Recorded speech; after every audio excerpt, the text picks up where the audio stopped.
Welcome back to Natural Beauty Summit's Hairfest 2021.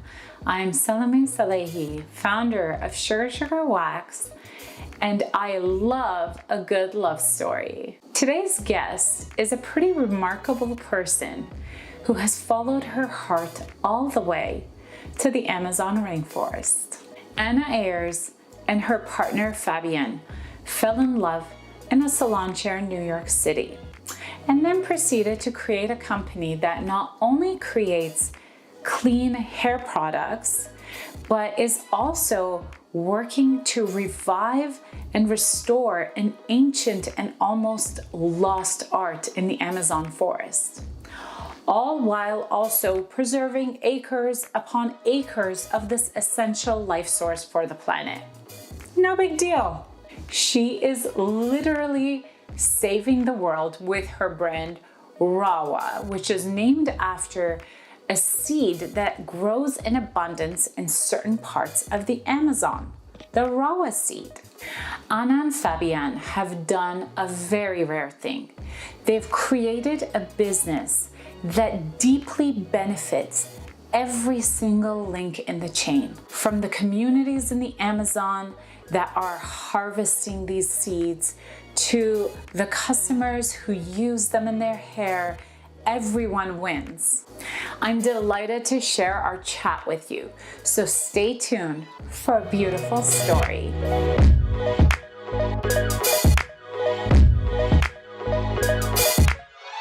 Hey guys, welcome to Natural Hairfest 2021. I'm super stoked to introduce you guys to Anna Ayers from Rahua hair care line. Now, you guys have other products other than hair care in the line as well, right? Correct. We have some lovely body and skin products. Yes. Great. And I want to, before I start asking you the questions, Anna, I'm so excited to have you here. Hair has been such a big topic, especially over the course of the last year, with everyone being like locked down and COVID, and thinking about, getting your hair treatments and hair care done differently because we haven't had access to salons. But your story actually begins in a salon in New York City. Yes. Do you want to talk a little bit about how you met Fabienne and basically, like, you've probably told the story a million times, but I would love for you to share the origin story of Rahua, your line. And it starts with the two of you and it ends in the Amazon rainforest. So tell us. Thank you. Yes, thank you for the introduction. And it is really a love story, Rahua, for us. And it did start in a hair salon where I say all the magic happens. And, hair is, so important for people. It gives us a lot of confidence and makes us feel good. And so hair is an amazing, amazing thing. And our journey did begin in the salon where I met Fabienne, going on 20 years ago. Yeah, so we met, I met him and he did my hair, and we were both creative spirits, and we had a lot of common ground as creators. I studied fashion design and came to New York to pursue my career. And there I met Fabienne in the hair salon. A good friend of mine told me where I should go to get my hair done, and that's where I met Fabienne, and he did a lovely job, of course. Of course. My hair. But you guys were also, what's interesting to me is, like, you're both such passionate environmentalists, and you would never expect this collision to happen in a New York hair salon. Yeah.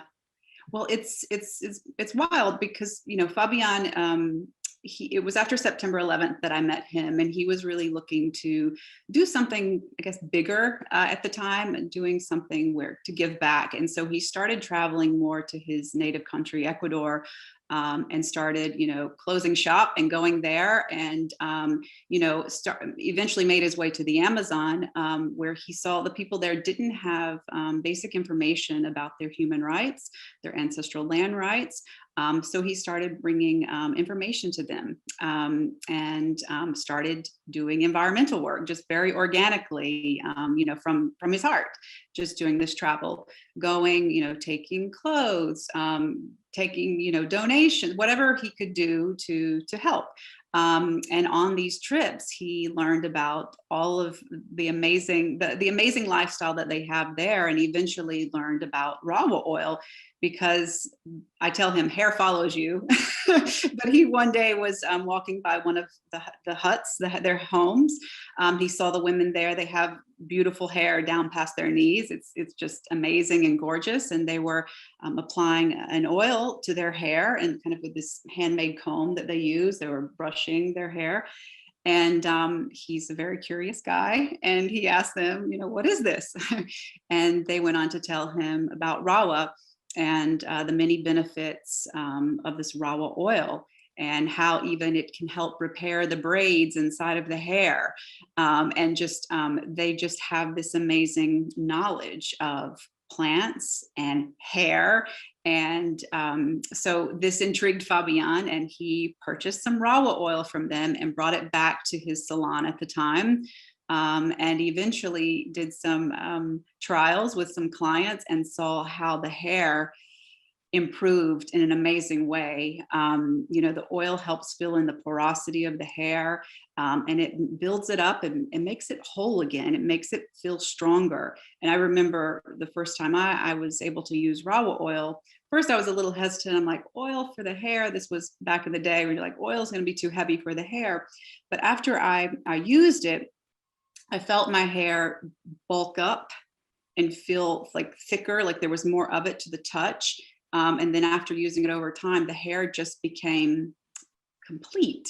My hair had been overcolored a bit at the time, and the hair was just very health rich. It just was whole.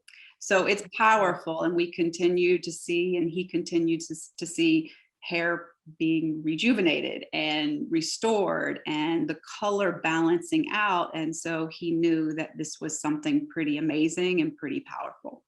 That's awesome. I mean, you've already sort of started to answer my next question, but what's interesting is that, over the course of the last few hundred years, like really since industrialization, we've lost a lot of biodiversity. And what you guys are doing is like cultivating this and extracting this ingredient, out of the rainforest, where biodiversity is probably at its best in the world.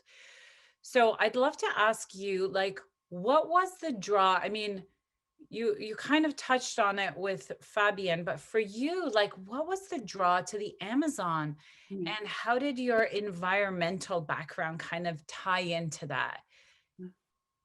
Yeah. So after I met Fabian, he shared some photos, and he told me about his adventures into the Amazon. And he shared the photos of his trips, and it's like nothing I had ever seen before, like National Geographic kind of photos. And I was very inspired. And he just kept telling me more about lifestyle there, plants there, the ways of healing the body and the soul, and different things. I was very inspired, and very interested. And I also, knew that, the people there a lot of times have been taken advantage of, by industrialization, or, business coming in and trying to, take advantage of. And so I think I'm a bit of a justice seeker. So for me, my heart was turned on to do something and to help as well. So then, later on, I eventually was fortunate to be able to travel to the Amazon and, What was be with that a family. Amazing. I mean, it's like, for me, life-changing, absolutely. And you see the world in a completely new way. And Tell me about that. What is yeah, like? yeah, nature is first. Nature is first. You rely solely on nature. You need it. And so your priorities shift. I mean, if you want food, you have to go hunt for it. There's Yeah. no refrigerator, there's no supermarket, there's you trek in the jungle and you go gather what you're looking for. If you want to eat meat, you have to hunt for it for maybe a couple of weeks, and it's a big affair and it's a whole new life, and it's beautiful. And there's so much knowledge there that the people have about how to use plants. If you have a stomach ache, or if you have a headache, what you drink, what you prepare. So it's a much kind of simpler way, but it's a lot of work because you have to do the work to get anything that you need. The people there are so happy and so in peace with their families and their day-to-day life, and just really thriving and living in one with nature, and using nature in a way that, if they need to grow something or use something, they use it in a way that it comes back and flourishes even greater. So it's not ever like over using or over harvesting. It's just very much in one balance. And for me, it's so inspiring, and just all of these experiences continue to inspire us in how we will create product and why we create product. So it's very powerful. And I'm very grateful for that opportunity. Yeah, I mean, we're obviously big advocates of, sustainable beauty as well as a brand. And I feel like one of the things that you and I probably have in common is seeking out these like ancient traditions and reviving them. And I love that you know, you're not just creating an amazing product, but your whole cycle is sustainable. Like you're helping preserve the land and the original uses of the land, and that's really cool. My question for you is, what are some of the other things that, outside of, sustainably harvesting this beautiful rawa oil and using it as, I guess it's the keystone ingredient for your products.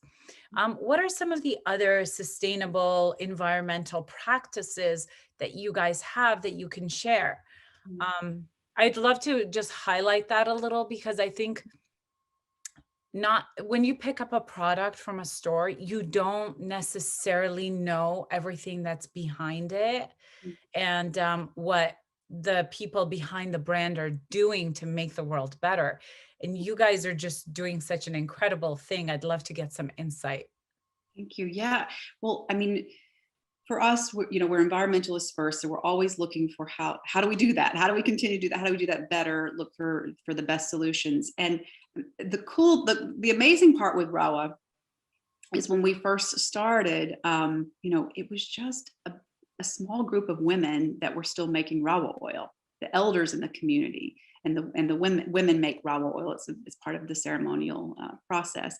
It was just a small group of women. And the younger generation, they weren't so interested because it's very tedious. It takes a long time. But then, Fabian started purchasing a little bit from, the community, and then, people's kind of perked up their interest, and then, now Fabian, when he goes, he organizes workshops in the middle of the forest, which means, flying a little Cessna plane deep into a community and bringing an expert Rawa maker to train the next generation of Rawa makers on how to make Rawa. And so, through this process, we've helped to revive a tradition that could have been extinct. and it's also it's the culture and this knowledge that there's so much, there's so many different, there's all the medicine that we don't know we're going to need yet for the future lives in the rainforest. And it's I know one of the trips that I took, we had to take a really long trek in the jungle, and we were driving to where there's no more roads pretty much, and it was very rocky, a long trip. And my stomach, I was like, I've got to have something. And they went to a tree and pulled this leaf off of the tree and made me this tea, this whole huge kind of container of tea, and I sipped this the whole way. And amazing, like just calm and easy. But it's just like, the jungle is like the backyard, and you go and you get whatever medicine that you need for the day. And those are the answers that are in the forest. The trick is, and the key is, we have to keep this forest pristine. because that is the way that Rawa will continue to flourish, that all of these plants and medicines of the future will flourish, is if it is protected in its pristine virgin state. It's very, very important. And, you know, we're all connected to the rainforest. It's part of how we breathe each day. It's producing the oxygen that we need. So it's essential. It's That's essential. awesome. Yeah. And I feel like now consumers are demanding a lot more of this type of practice and product. Like, you know, consumers are being more vocal about, I want non-toxic products. I want clean, natural. I want to be a little bit more at one with nature. And the course of the last year has really brought the health factor to the forefront. Um, so being where we are, why do you think it's so difficult for mass market brands to shift into more natural, sustainable, healthy production? Mhm. Whereas like brands like yours or some of these newer, younger, nimble brands that have flourished over the last 10 years are able to incorporate those changes overnight. And actually, it's a foundation of what a lot of indie brands are anchored in is being clean and sustainable and environmentally conscious. Why is it so hard for mass market brands to do that? Well, it's not easy. It's not easy, right? It's a kind of a rewiring of how to do business. So yeah, it's difficult. It can be more expensive for sure, and it's a different business model. So I think it's important to have those pillars built into your business model, so that you can grow, and build on that. It's tricky to add it in later, but of course, all companies, I really believe, need to have it in place, an essential part of preserving, giving back, using clean ingredients, understanding very clearly the life cycle of a product and how to continue to do better.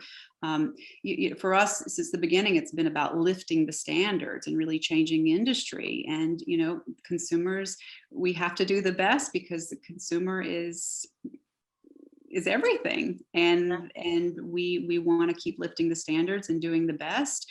And yeah, consumers rock because they're changing the world with their choices. And I think you're also changing the world with like, it's a pretty bold move to go, all the way into this Amazon, which seems like such foreign territory for us who don't feel like we have a connection to it. And, to go deep in it and be able to, find some treasures that the rest of the world can not only benefit from, but they can then in turn help with the sustainability of that whole environment, which is so important for our whole planet. Let's talk about your $175 elixir. Okay. Because as a consumer, it's quite the outlier on like your range of products. But I mean, I believe I understand the justification behind it because it's the pure oil. But can you talk about like in terms of results, right? Like what can one expect to get from that versus the rest of the line? Or how does it play into there? Because I think another thing I'd like to touch on for this community is, as we shift from these mass market brands like shampoo, conditioner, maybe there's a mask, maybe there's some styling products like gel, mousse, whatever, spray. And as we try to shift to more like natural products, what are some of the expectations? What are some of the things that we can expect to have to do differently? And then if you can speak to the elixir and how it fits in the line and how you Absolutely. use it, it would Oh, the elixir. It's the heart. I mean, the Rahua elixir is pure handmade symbiotic Rahua oil. It grows in the wild, in the rainforest, in the middle of the jungle. It's processed through ancestral techniques that have been happening for hundreds, maybe thousands of years. And it is the most potent oil that I've ever experienced. And it's beautiful. I mean, when you smell it, you are smelling the jungle. Like, it is the rainforest, it's the heart, it's the blood. It's pure wisdom for me in a bottle. It's beautiful. And each drop is sacred, and each drop will help to restore the hair like nothing else. So the biggest difference, it's not silicone. It has nothing, it's not watered down with anything. It's the pure, the most pure, it's very pure. It's 100% Rahua. So when you're using this product, you're going to use a drop, maybe 2 at a time. You know, this bottle, if used correctly, it can last you, you know, up to 6 months. You don't use a lot of this product. So it's a treatment. It's a deep treatment. And how the ladies use it in the rainforest, they use like 1-2 drops. They warm it up in their palms. You know, the heat is that activator. It's really important to do this. And then you're going to massage. You massage the oil. You just really work it into the ends. And it is just this amazing treatment. And the more you keep working it into the hair, it fills in that porosity, and it just keeps treating the hair. So it's a rock star. It's amazing. And then I know, having listened to you talk about this process before, the whole custom, I think, you know, when we talk about like ancestral tradition, maybe we think of like, you know, some, you know, I don't want to say, like something that's unfamiliar, like some ritual that might not make sense to our like Western modern standards, but there's like a really like fine science to when the women and how the women process the oil. Like, it's not just like, it's not like a manufacturing facility that's on all the time. Can you talk about like the salt, the moon cycle, like all of that for a minute? Because I think now in science, we're at a stage where we're starting to really understand these factors and how they affect nature. Can you talk about that ritual? Yeah, absolutely. Yeah. So it's all dependent on nature. You know, they don't use things there to measure the humidity, to measure, you know, the heat. It's all nature. And how do they know that Rahua ready? Because the toucan bird starts nibbling at the seed in the tree. So they know, like, okay, it's tasty. So like, that's how they know that they'll gather the tree. And so, you know, I was able to go, you know, and go with a family. So they trek pretty far to get there. And the men will climb the trees with their bare hands, and they'll use a machete, which is like their main tool. Like, everyone has a machete, and they kind of knock the seeds down from the tree, and then they gather them, and then they'll take them back, trek back a few hours to their hut, and it's usually a certain distance from the river. You know, they're calculating humidity, and they know what needs to happen. It is like biodynamic. They do work with the moon cycle when they're going to prepare the Rahua, and it's a long cooking process. So once the seeds are gathered and the cooking starts, that's only women take part in that part of the ritual and the rest of the ceremony. So, because when Fabian and I were there, Fabian wanted to help because it was the middle of the night. We're like, okay, what can I do? They're like, no, she can help, but you can't help. So it's very, you know, it's part of the ceremony. So it's a very long cooking process, and eventually the Rahua seed, you're able to crush the exterior layer, and then inside there's kind of a purple like paste, like a meal that you can eat. Actually, it's very rich in omega-9, and they eat this before actually they go hunting, or if they have a, you know, big journey ahead. But from this purple kind of paste, it gets recooked in a way, and then the oil separates to the top, and then after it takes about a month, the entire process for the oil to completely separate and be ready. And then you have Rahua oil.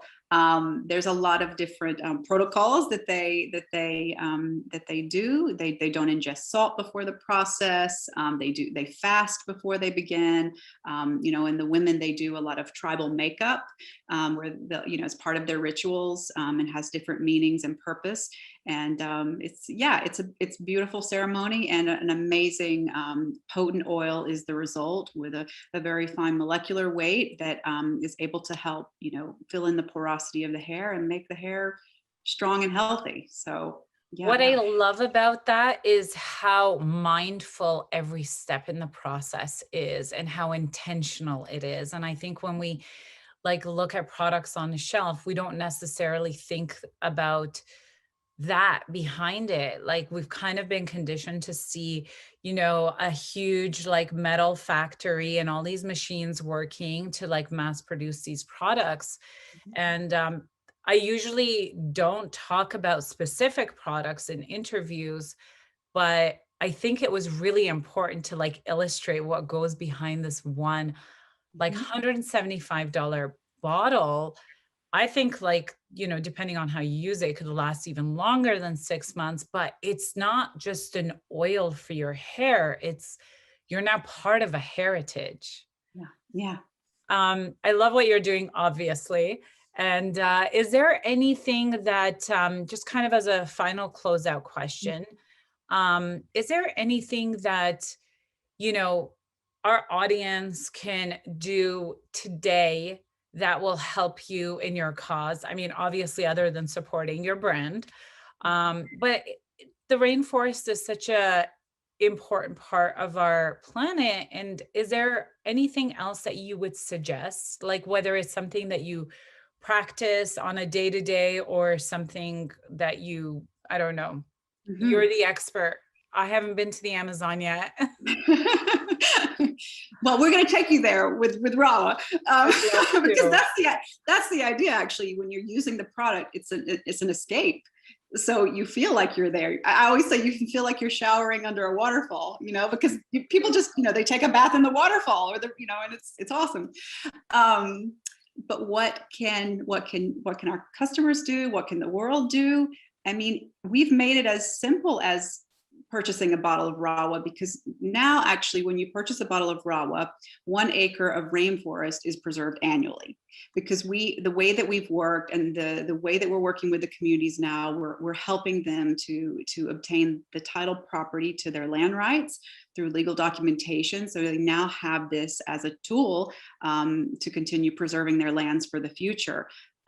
So we've simplified it. So really, if you buy a bottle, you're directly supporting the rainforest. So, and also just thinking about the choices that you're making on a daily basis. And do I need all of these things, or do I need just one thing? Can I reuse that thing? Do I really need this thing? And that just changing some simple habits, because our habits influence our children, our mom and dad, our friends, our families. So by being and choosing new habits, and lessening our usage, consuming very consciously and thoughtfully, one step can absolutely change the world. So take that step, and just take that step, take one step forward.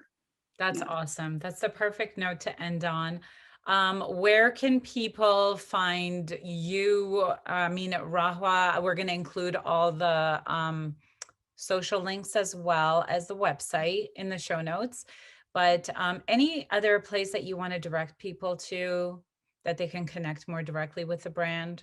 Yeah, please visit us at rahua.com.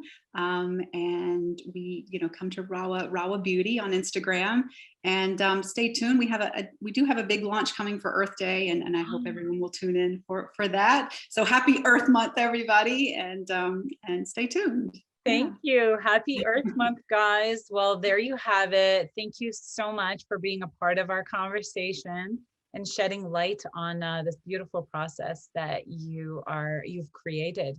So thank you, Anna. Thank you guys for tuning in. Check out the email for all of the links where you can find Rahua. Thank you. Bye.